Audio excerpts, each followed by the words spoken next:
Test ক্রিকেটের আঙিনায় প্রায় 2 যুগের বিচরণে একটি জায়গায় শূন্যতা ছিল বাংলাদেশ ক্রিকেটের। অবশেষে সেই অপেক্ষার অবসান হলো। দেশের প্রথম আম্পায়ার হিসেবে আইসিসি এলিট প্যানেলে জায়গা করে নিলেন শরফুদ্দৌলা ইবনে শহীদ। ওয়ালটন এসিতে ইনস্টলেশন একদম ফ্রি। সাবেক এই বাঁহাতি স্পিনার অনেকদিন ধরেই দেশের সেরা আম্পায়ার। আইসিসি আম্পায়ারদের ইমার্জিং প্যানেলের ওপরের দিকেই তিনি ছিলেন বেশ কিছুদিন ধরে, যেটির মানে এলিট প্যানেলের দুয়ারে কড়া নাড়ছিলেন তিনি। অবশেষে সেই দুয়ার তার জন্য খুলে গেল।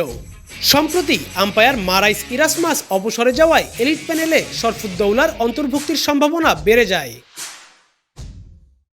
আইসিসি বৃহস্পতিবার আনুষ্ঠানিকভাবে বিবৃতি দিয়ে জানায় তাকে শীর্ষ আম্পায়ারদের কাতারে তুলে নেওয়ার খবর।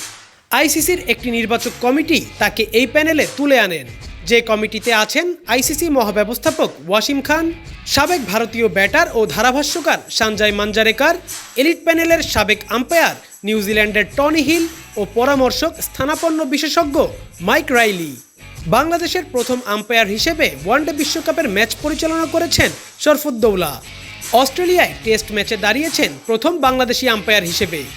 এখন পর্যন্ত 10 টেস্ট, 63 ওয়ানডে ও 45টি টি-20 পরিচালনা করেছেন শরফুদ্দৌলা।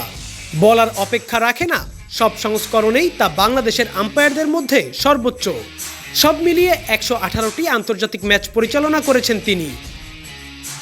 বাংলাদেশের আর কোনো আম্পায়ারের 70-এর বেশি ম্যাচের অভিজ্ঞতাও নেই।